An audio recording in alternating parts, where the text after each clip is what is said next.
وما من دابة في الأرض إلا على الله رزقها ويعلم مستقرها ومستودعها كل في كتاب مبين وهو الذي خلق السماوات والأرض في 6 أيام وكان عرشه على الماء ليبلوكم أيكم أحسن عملا ولئن قلت إنكم مبعوثون من بعد الموت ليقولن الذين كفروا إن هذا إلا سحر مبين ولئن أخرنا عنهم العذاب إلى أمة معدودة ليقولن ما يحبسه ألا يوم يأتيهم ليس مصروفا عنهم وحاق بهم ما كانوا به يستهزئون ولئن أذقنا الإنسان منا رحمة ثم نزعناها منه إنه ليئوس كفور ولئن أذقناه نعماء بعد ضراء مسته ليقولن ذهب السيئات عني إنه لفرح فخور إلا الذين صبروا وعملوا الصالحات أولئك لهم مغفرة وأجر كبير فلعلك تارك بعض ما يوحى إليك وضائق به صدرك أن يقولوا لولا أنزل عليه كنز أو جاء معه ملك إنما أنت نذير والله على كل شيء وكيل أم يقولون افتراه قل فأتوا ب10 سور مثله مفتريات وادعوا من استطعتم من دون الله إن كنتم صادقين فإن لم يستجيبوا لكم فاعلموا أنما أنزل بعلم الله وأن لا إله إلا هو فهل أنتم مسلمون من كان يريد الحياة الدنيا وزينتها نوف إليهم أعمالهم فيها وهم فيها لا يبخسون أولئك الذين ليس لهم في الآخرة إلا النار وحبط ما صنعوا فيها وباطل ما كانوا يعملون أفمن كان على بينة من ربه ويتلوه شاهد منه ومن قبله كتاب موسى إماما ورحمة أولئك يؤمنون به ومن يكفر به من الأحزاب فالنار موعده فلا تك في مرية منه إنه الحق من ربك ولكن أكثر الناس لا يؤمنون ومن أظلم ممن افترى على الله كذبا أولئك يعرضون على ربهم ويقول الأشهاد هؤلاء الذين كذبوا على ربهم ألا لعنة الله على الظالمين الذين يصدون عن سبيل الله ويبغونها عوجا وهم بالآخرة هم كافرون أولئك لم يكونوا معجزين في الأرض وما كان لهم من دون الله من أولياء يضاعف لهم العذاب ما كانوا يستطيعون السمع وما كانوا يبصرون أولئك الذين خسروا أنفسهم وضل عنهم ما كانوا يفترون لا جرم أنهم في الآخرة هم الأخسرون إن الذين آمنوا وعملوا الصالحات وأخبتوا إلى ربهم أولئك أصحاب الجنة هم فيها خالدون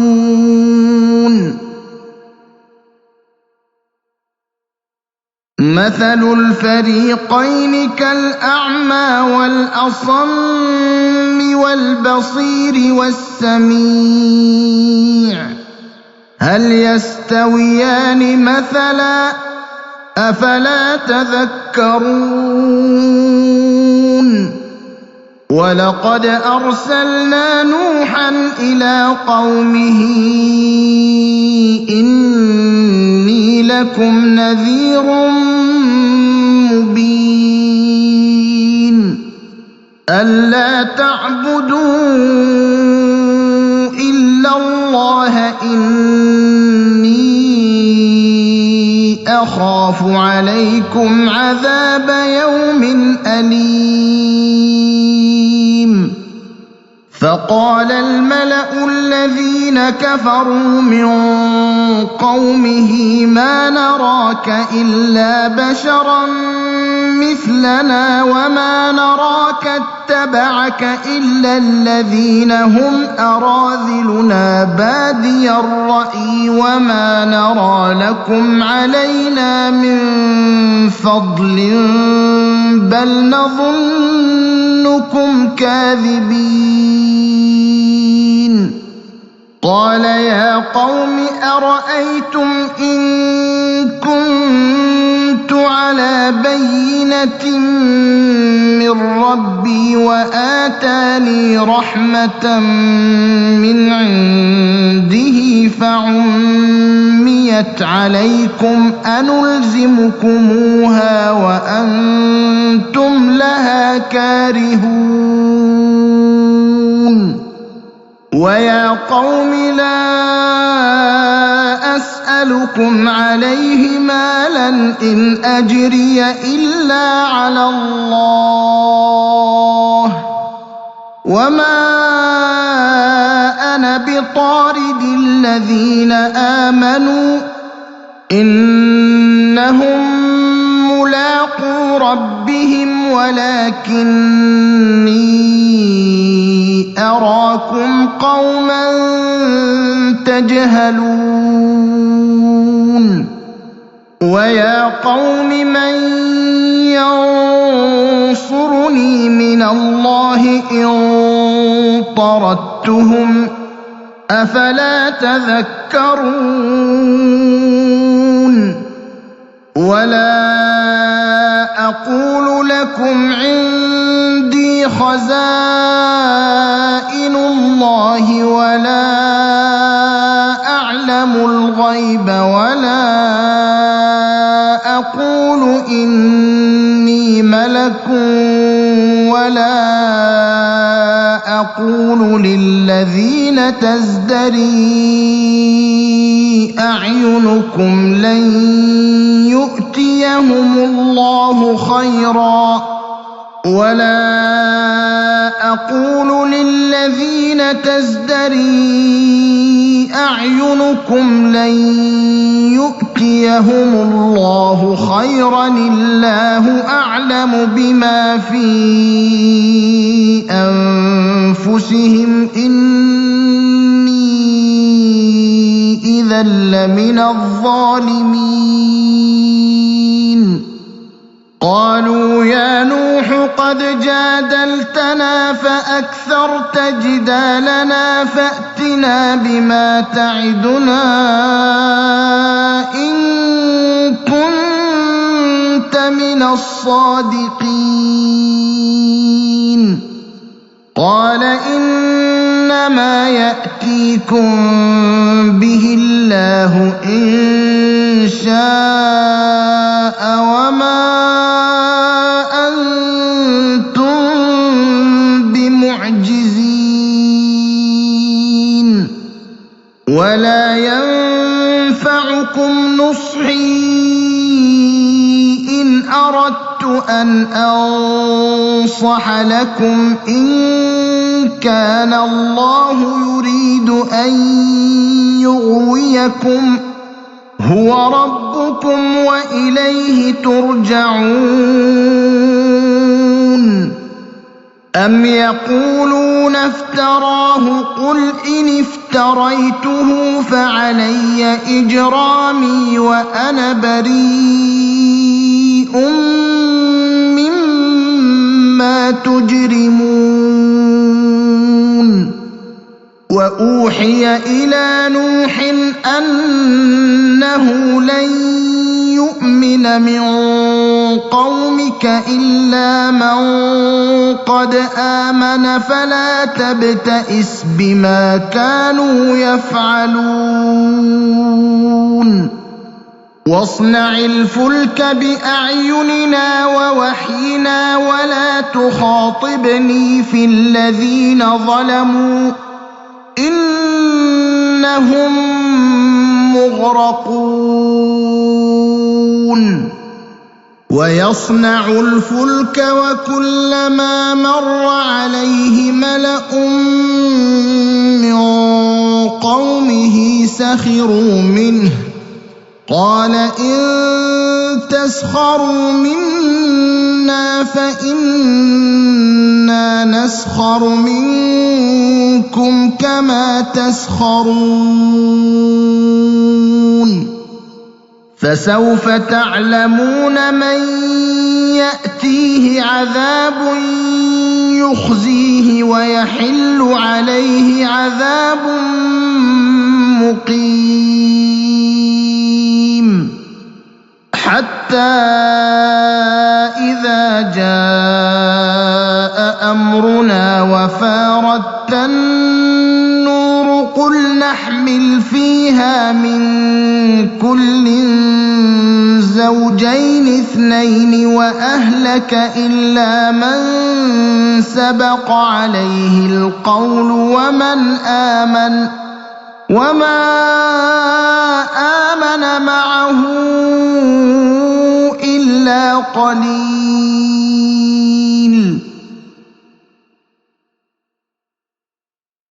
وقال اركبوا فيها بسم الله مجريها ومرساها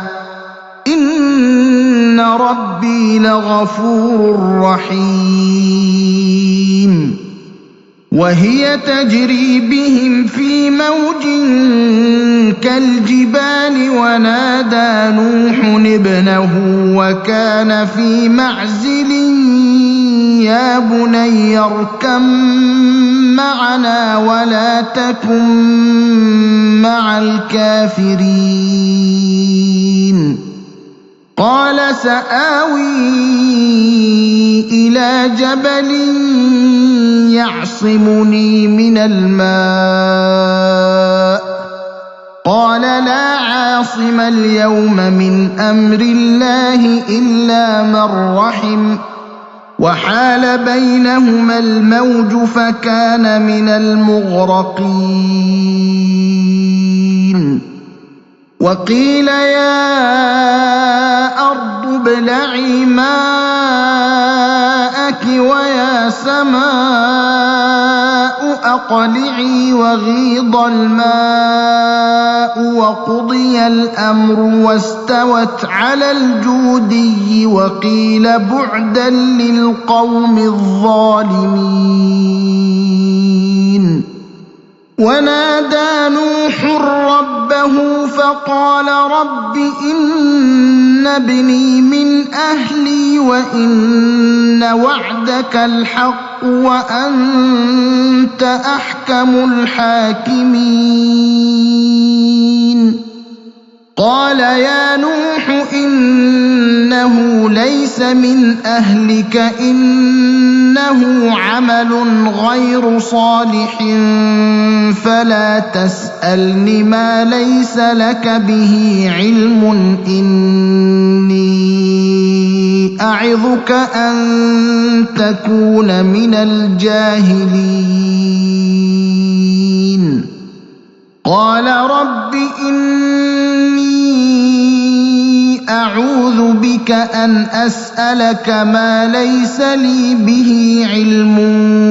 وإلا تغفر لي وترحمني أكن من الخاسرين قيل يا نوح اهبط بسلام منا وبركات عليك وعلى أمم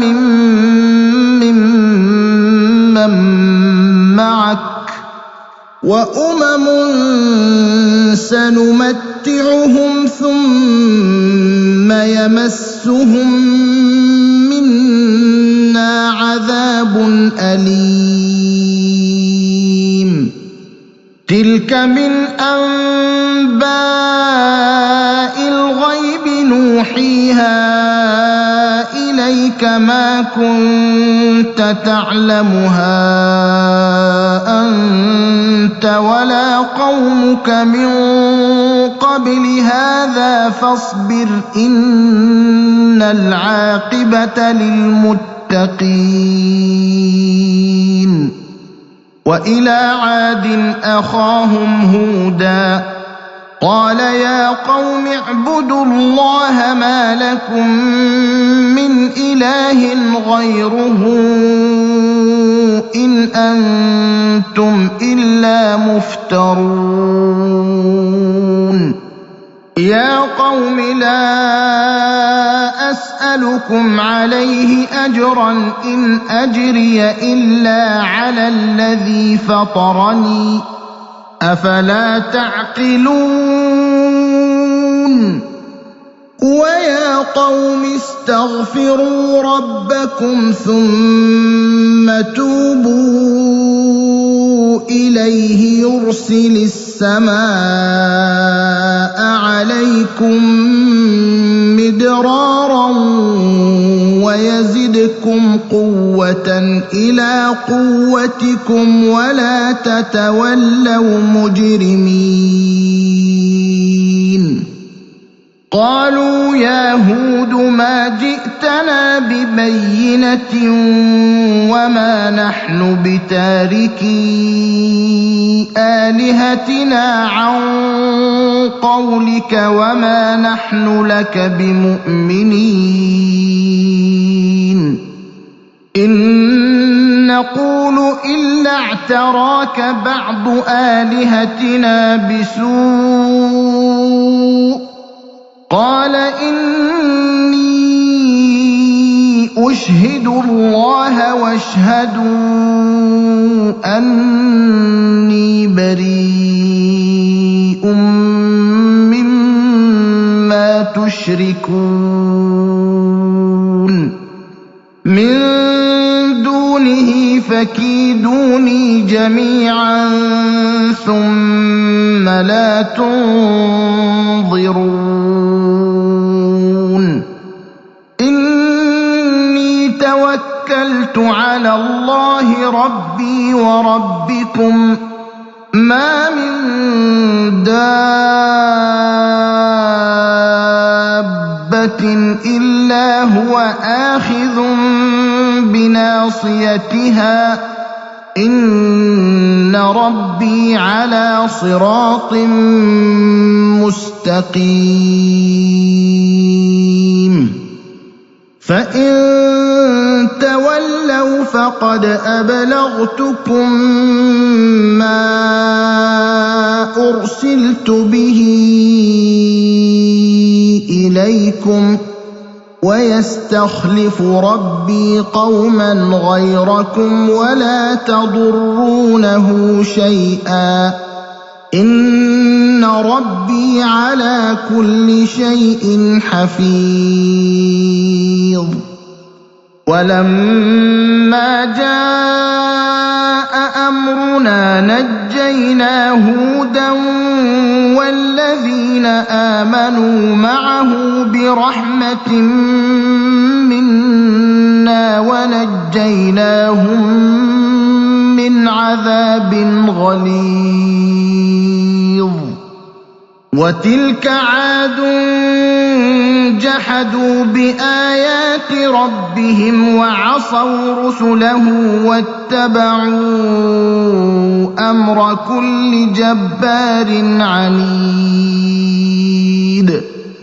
وأتبعوا في هذه الدنيا لعنة ويوم القيامة ألا إن عادا كفروا ربهم ألا بعدا لعاد قوم هود وإلى ثمود أخاهم صالحا قال يا قوم اعبدوا الله ما لكم من إله غيره هو أنشأكم من الأرض واستعمركم فيها فاستغفروه ثم توبوا إليه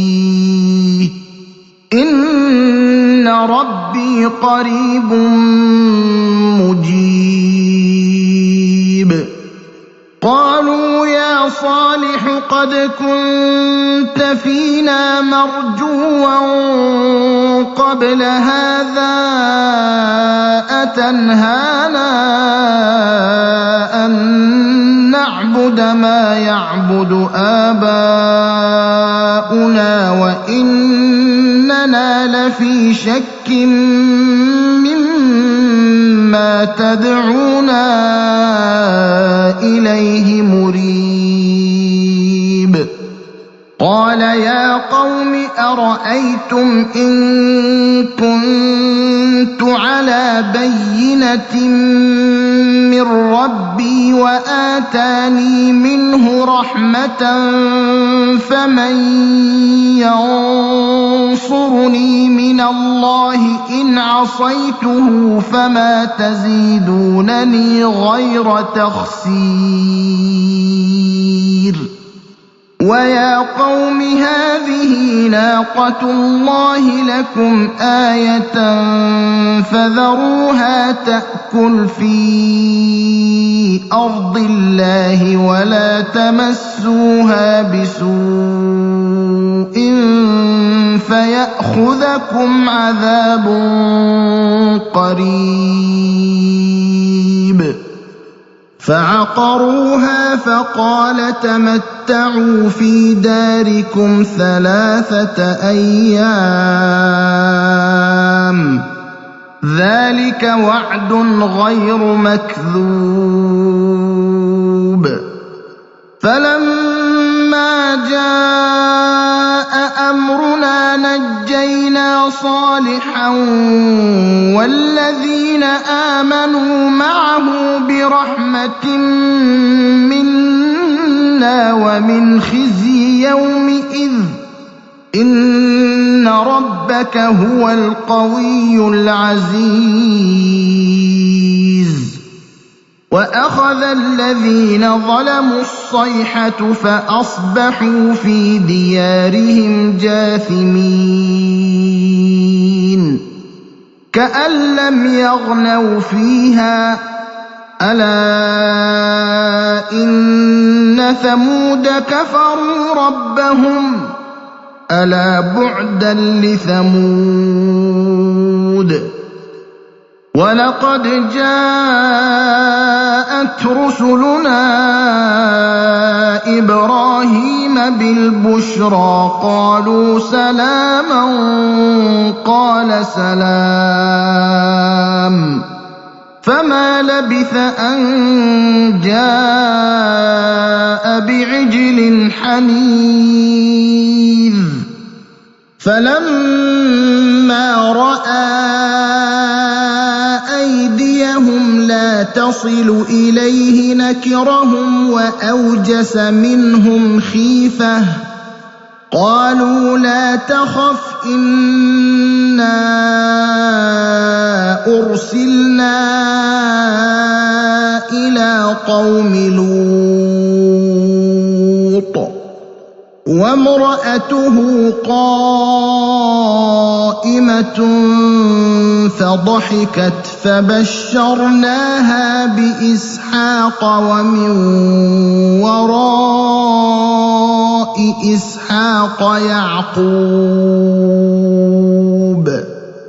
قالت يا ويلتى أألد وأنا عجوز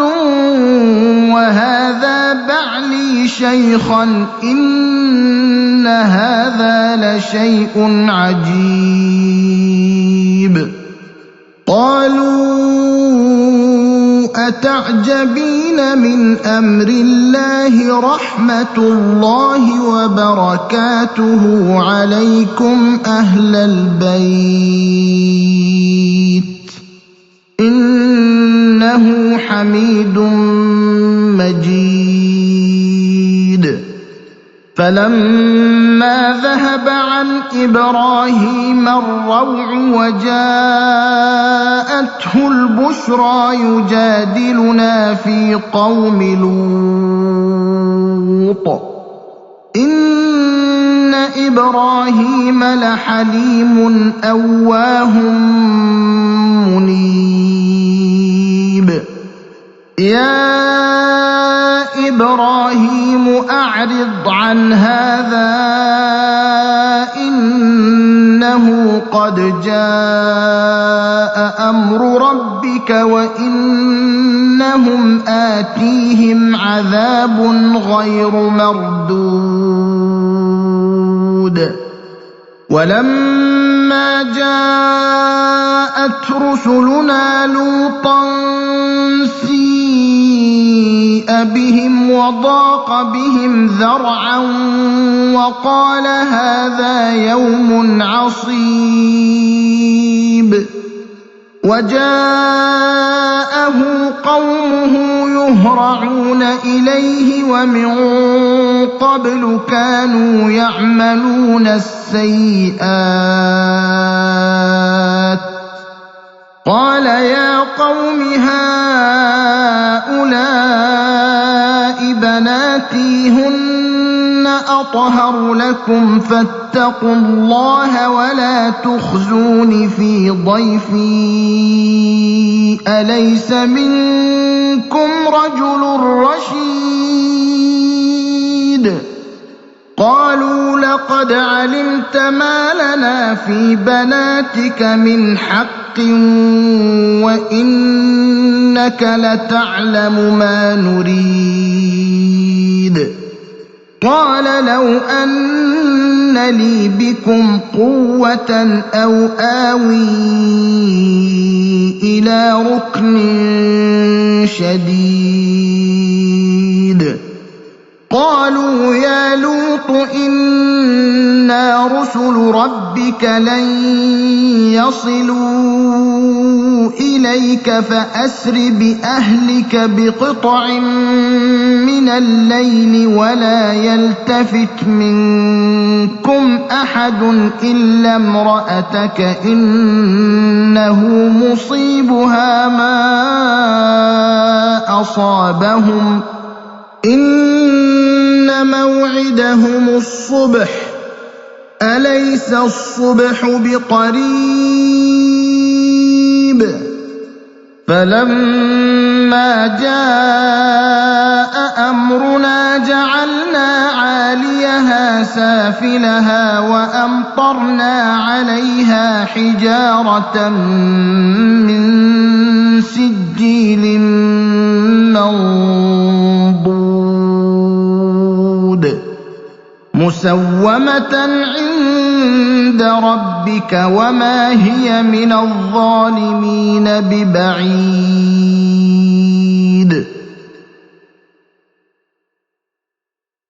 وإلى مدين أخاهم شعيبا قال يا قوم اعبدوا الله ما لكم من إله غيره ولا تنقصوا المكيال والميزان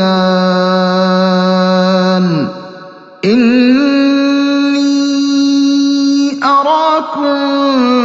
بخير وإني أخاف عليكم عذاب يوم محيط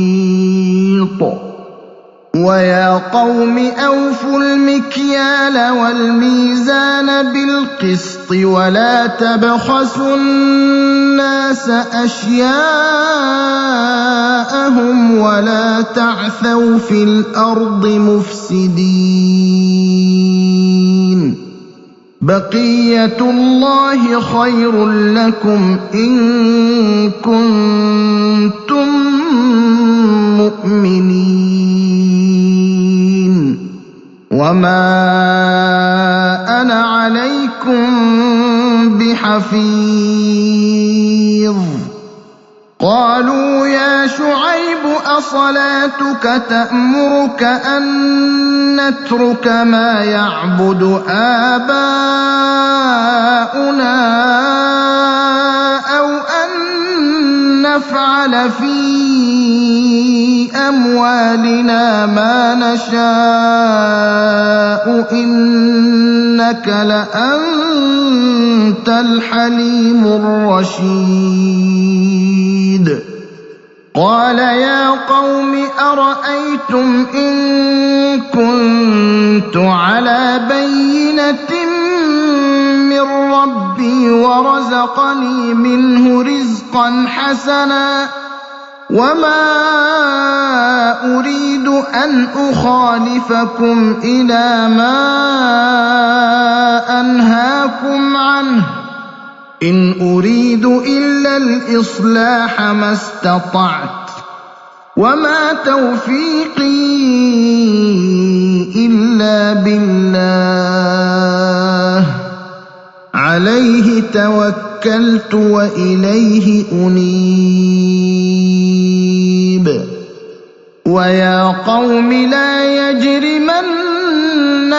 شقاقي أن يصيبكم مثل ما أصاب قوم نوح أو قوم هود أو قوم صالح وما قوم لوط منكم ببعيد واستغفروا ربكم ثم توبوا إليه إن ربي رحيم ودود قالوا يا شعيب ما نفقه كثيرا مما تقول وإنا لنراك فينا ضعيفا ولولا رهطك لرجمناك وما أنت علينا بعزيز قال يا قوم أرهطي أعز عليكم من الله واتخذتموه وراءكم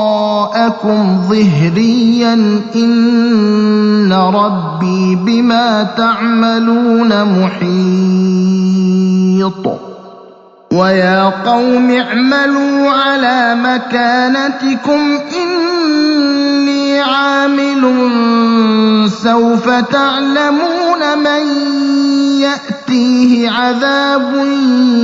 يخزيه ومن هو كاذب وارتقبوا إني معكم رقيب ولما جاء أمرنا نجينا شعيبا والذين آمنوا معه برحمة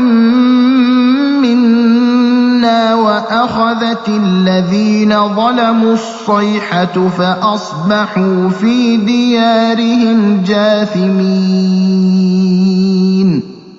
كأن لم يغنوا فيها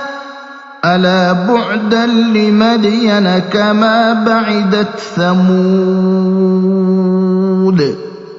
ولقد أرسلنا موسى بآياتنا وسلطان مبين إلى فرعون وملئه فاتبعوا أمر فرعون وما أمر فرعون برشيد يقدم قومه يوم القيامة فأوردهم النار وبئس الورد المورود وأتبعوا في هذه لعنة ويوم القيامة بئس الرفد المرفود ذلك من أنباء القرى نقصه عليك منها قائم وحصيد وما ظلمناهم ولكن ظلموا أنفسهم فما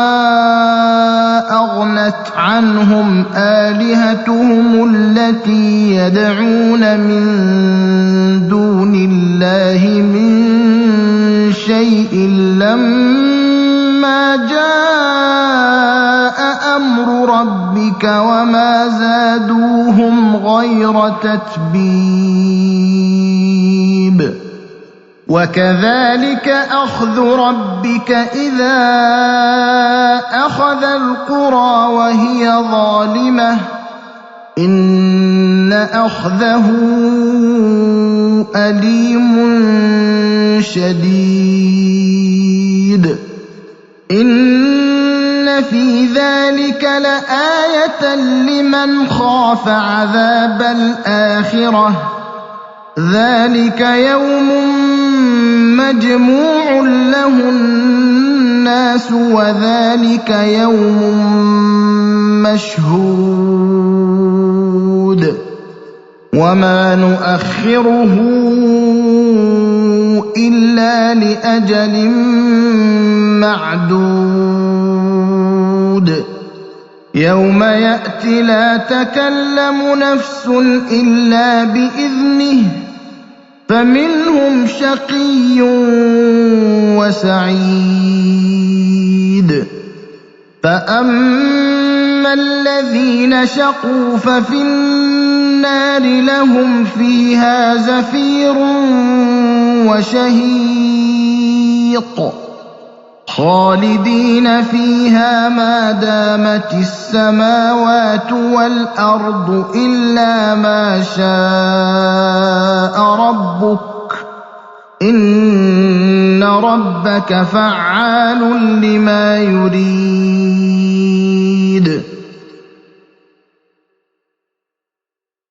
وأما الذين سعدوا ففي الجنة خالدين فيها ما دامت السماوات والأرض إلا ما شاء ربك عطاء غير مجذوذ فلا تك في مرية مما يعبد هؤلاء ما يعبدون إلا كما يعبد آباؤهم من قبل وإنا لموفوهم نصيبهم غير منقوص ولقد آتينا موسى الكتاب فاختلف فيه ولولا كلمة سبقت من ربك لقضي بينهم وإنهم لفي شك منه مريب وإن كلا لما ليوفينهم ربك أعمالهم إنه بما يعملون خبير فاستقم كما أمرت ومن تاب معك ولا تطغوا إنه بما تعملون بصير ولا تركنوا إلى الذين ظلموا فتمسكم النار وما لكم من دون الله من أولياء ثم لا تنصرون وأقم الصلاة طرفي النهار وزلفا من الليل إن الحسنات يذهبن السيئات ذلك ذكرى للذاكرين واصبر فإن الله لا يضيع أجر المحسنين فلولا كان من القرون من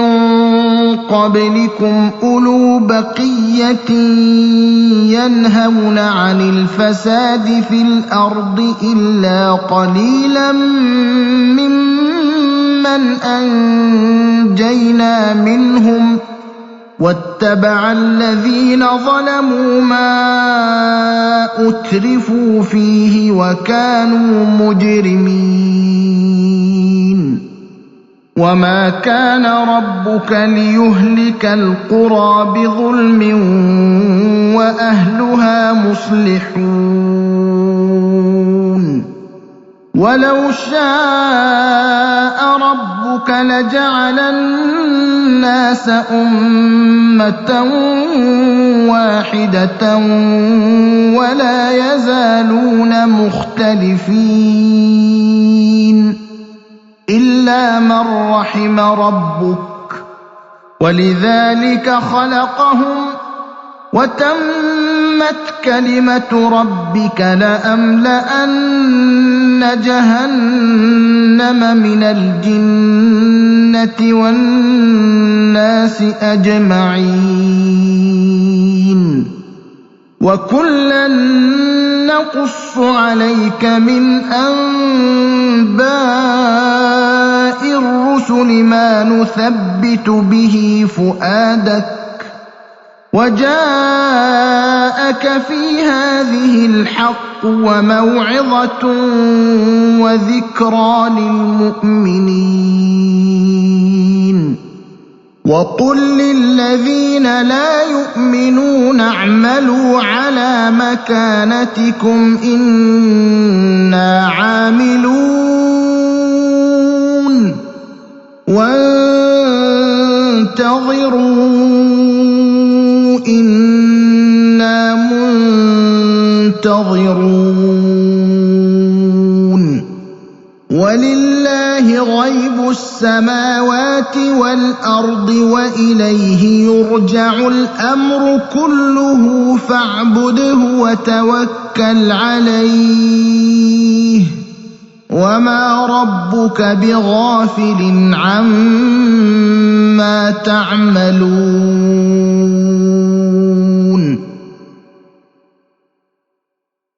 بسم الله الرحمن الرحيم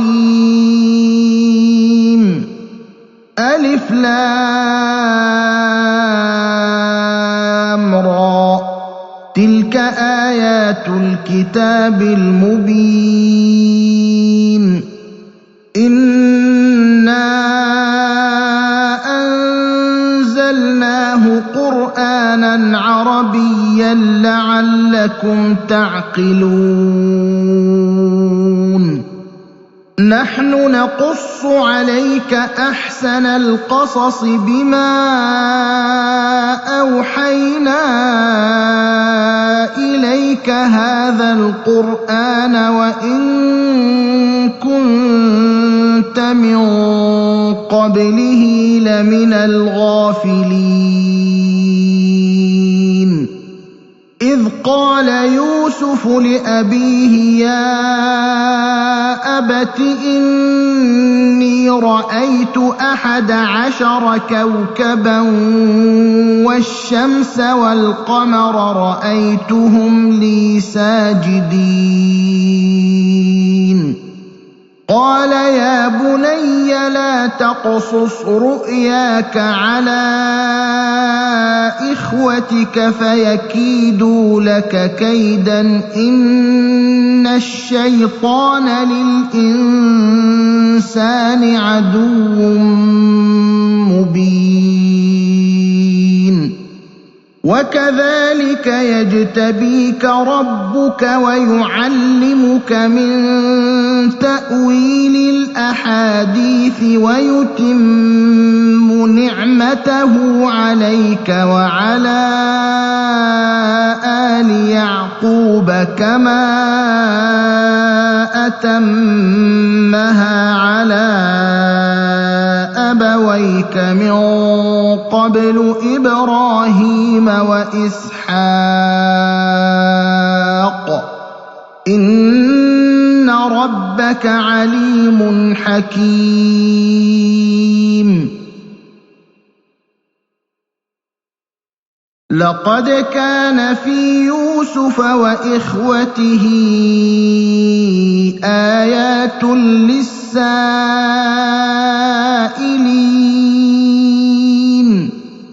إذ قالوا ليوسف وأخوه أحب إلى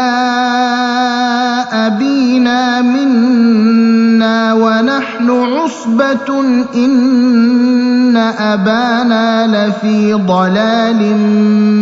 مبين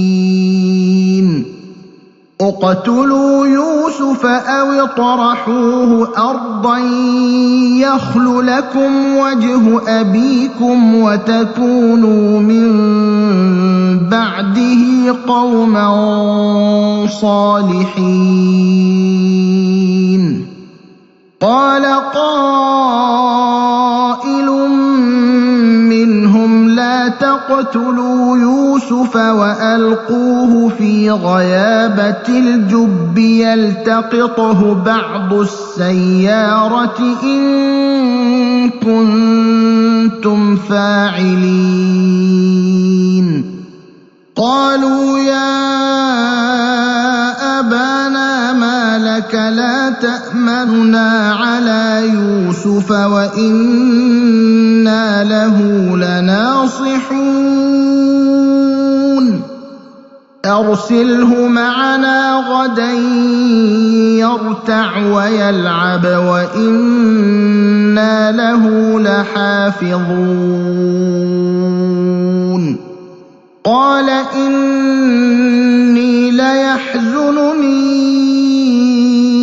أن تذهبوا به وأخاف أن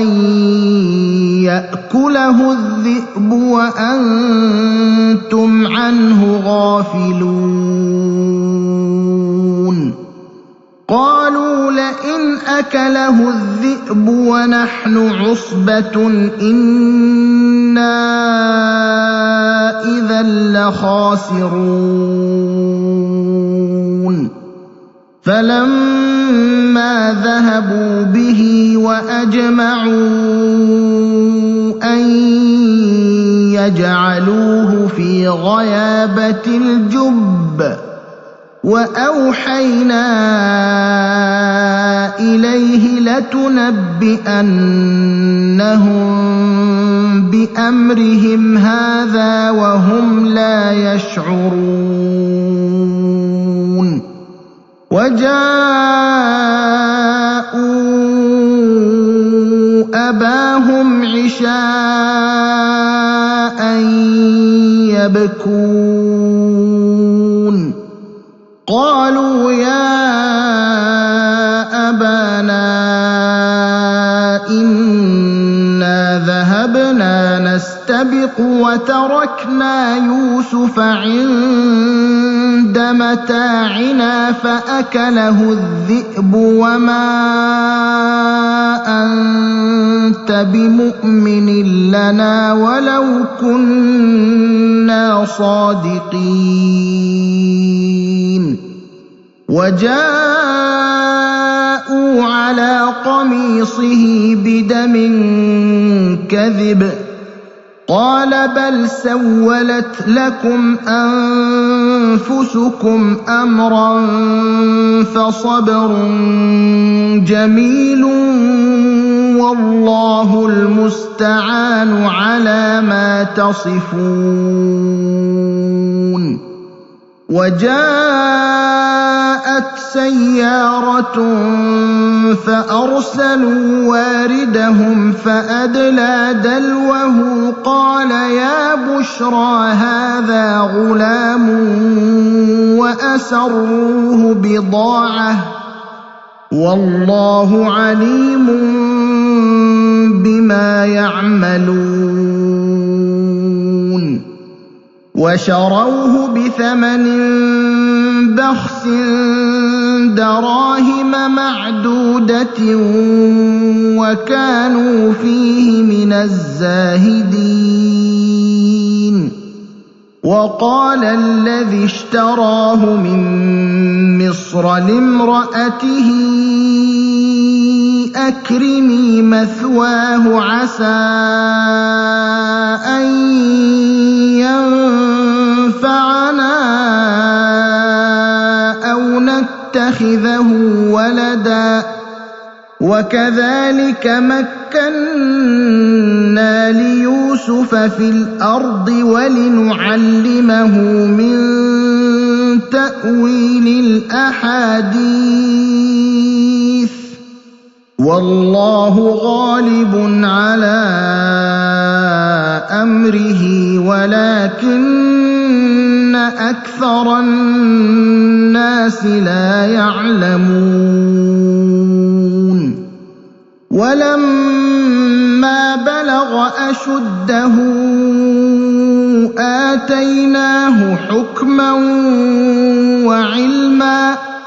وكذلك نجزي المحسنين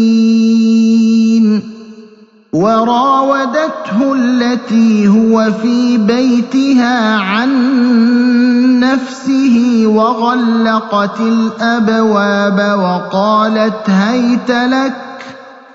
قال معاذ الله إنه ربي أحسن مثواي إنه لا يفلح الظالمون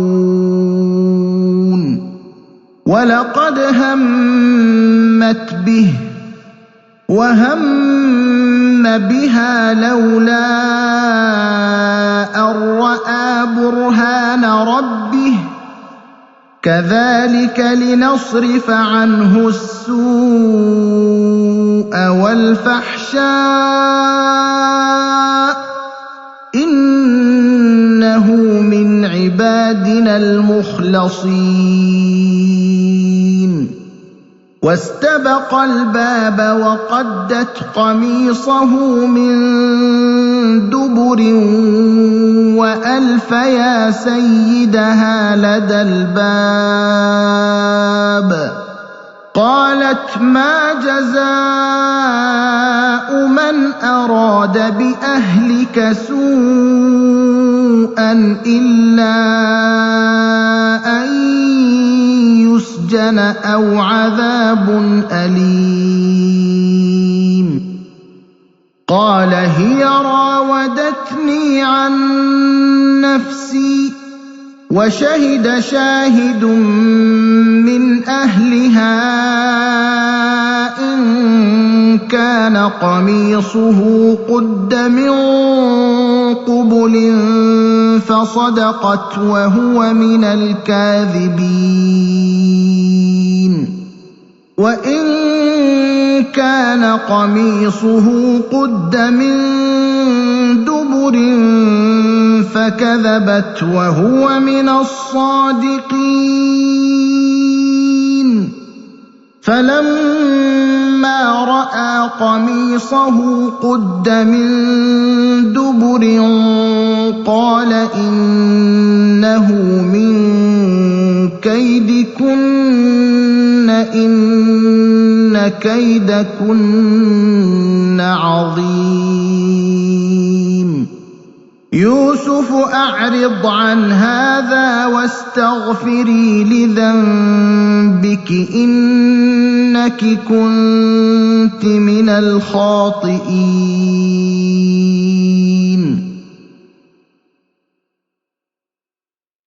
وقال نسوة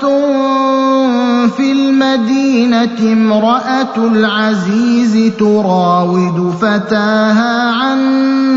نفسه قد شغفها حبا إنا لنراها في ضلال مبين فلما سمعت بمكرهن أرسلت إليهن وأعتدت لهن متكأ وآتت كل واحدة منهن سكينا وقالت اخرج عليهن فلما رأينه أكبرنه وقطعن أيديهن وقلن حاش لله ما هذا بشرا إن هذا إلا ملك كريم قالت فذلكن الذي لمتنني فيه ولقد راودته عن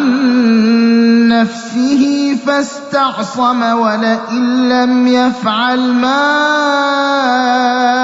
آمره ليسجنن وليكونن من الصاغرين قال رب السجن أحب إلي مما يدعونني إليه إليه وإلا تصرف عني كيدهن أصب إليهن وأكن من الجاهلين فاستجاب له ربه فصرف عنه كيدهن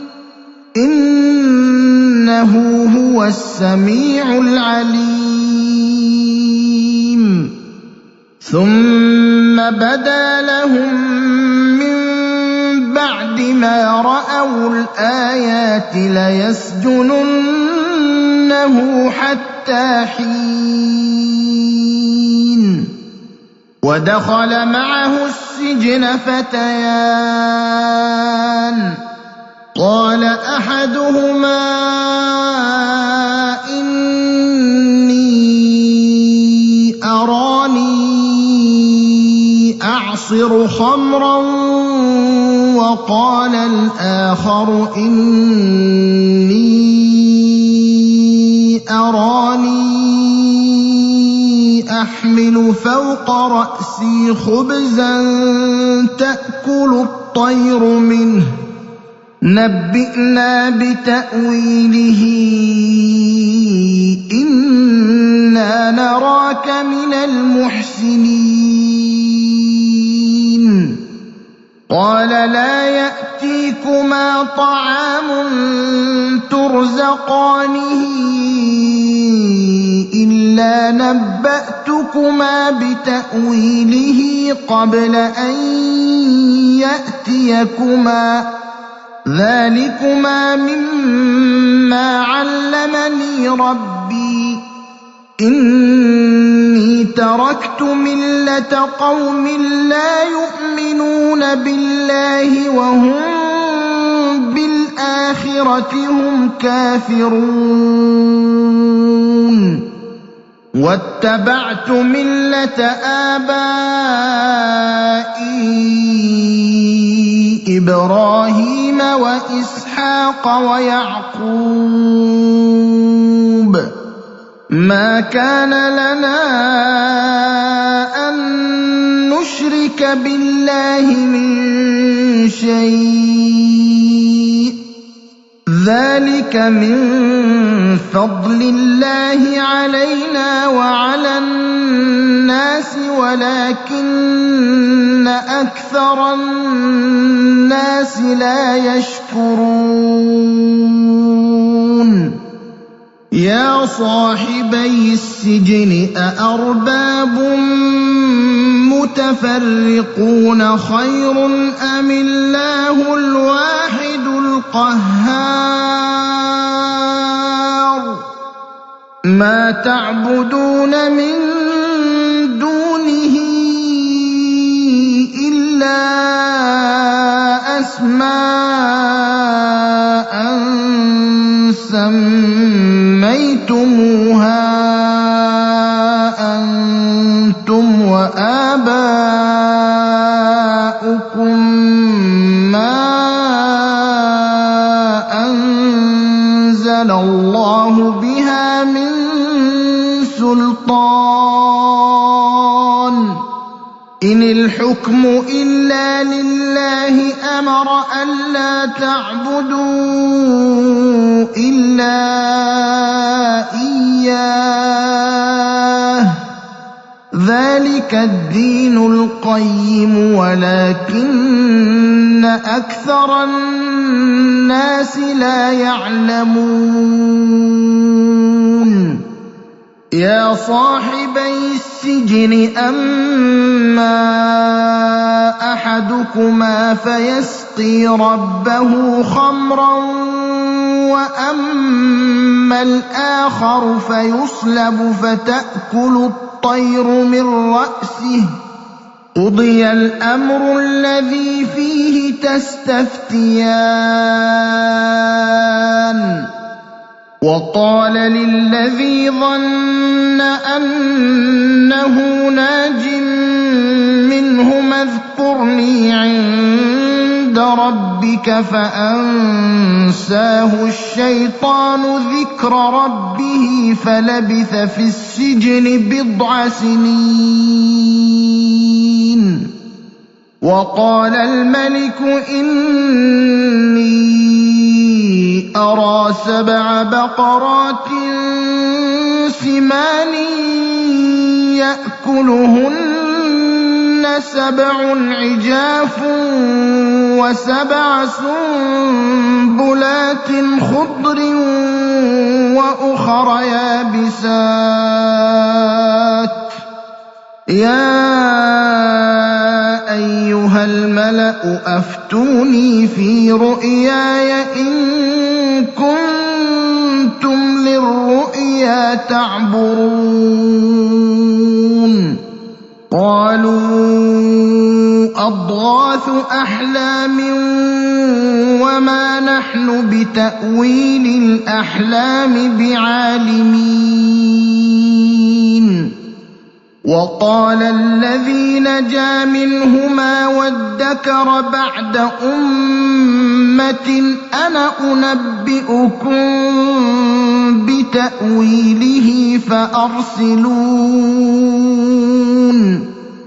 يوسف أيها الصديق أفتنا في 7 بقرات